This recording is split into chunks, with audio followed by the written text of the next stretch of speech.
राजनीति राख तिमीहरूलाई जेल हाल्यो। अब यो मुलुकमा तिमीहरूले अब रजाई गर्ने अब लुटको धन्दा चलाउन अब तिमीहरूलाई अब धेरै दिन बाँकी छैन।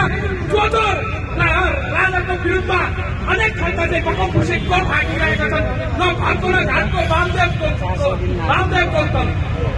त्यो अब जनताले लहटिसकेको बाबुराम र विभिन्न कांग्रेस एमालेका माओवादीका नेताहरू आज राजाको सम्बोधनदेखि राजाको पक्षमा जनता उर्लेको देखेर, राजाको पक्षमा आदि आएको देखेर आज सबै हुस्सिया कुकुरहरू पुगिरहेका छन्। अब बाँकी राख्दैनौँ। आज प्रचण्ड हिजो सत्तामा हुँदाखेरि